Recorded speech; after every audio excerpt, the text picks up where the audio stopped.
A federal district court has overturned the Biden administration's climate rule that required states to track and set reduction goals for greenhouse gas emissions from vehicles on highways. In a sweeping judgment late Monday, Judge Benjamin Beaton of the U.S. District Court for the Western District of Kentucky ordered the Federal Highway Administration to stand down on the rules, which the agency finalized in November. The ruling represents a major victory for the state of Kentucky, which challenged the regulations alongside 21 other states. President Biden's radical environmental agenda has lost touch with reality, and Kentucky families, farmers and workers are paying the price, Republican State Attorney General Russell Coleman said on Tuesday. Like all Americans, Kentuckians love our trucks, cars and vans. With this victory in court, we're slamming the brakes on the Biden administration's politics that make no sense in the Commonwealth. Kentucky filed the lawsuit in December, 1 month after the FHWA finalized the regulations. According to the lawsuit, the FHWA overstepped its legal authority in attempting to regulate vehicle emissions since it attempted to force states to implement federal regulations. Beaton agreed in his ruling,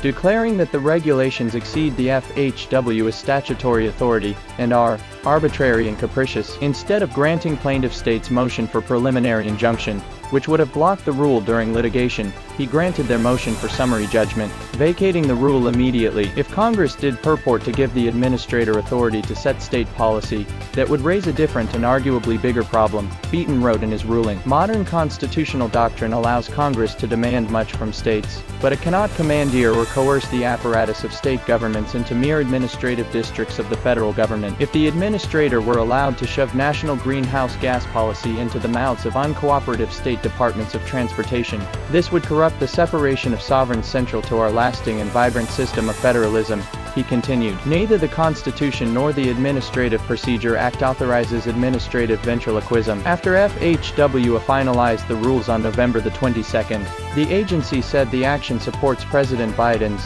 whole-of-government approach of reducing carbon emissions by 50% by 2030. Transportation Secretary Pete Buttigieg said at the time that the regulations provide states with the flexibility to set their own climate targets, but the 22 states that challenged the action in court, in addition to industry groups such as the American Road and Transportation Builders Association, argued the regulations did the opposite, restricting state efforts and mandating they conform with federal efforts. In addition, the ruling Monday comes shortly after a federal court in Texas similarly struck down the regulations. In that case, Texas had filed a lawsuit as the sole plaintiff. The Department of Transportation and Federal Highway Administration remain committed to supporting the Biden-Harris administration's climate goals of cutting carbon pollution in half by 2030 and achieving net zero emissions by 2050. An FHWA spokesperson told Fox News Digital, "We are reviewing the court's decision and determining next steps."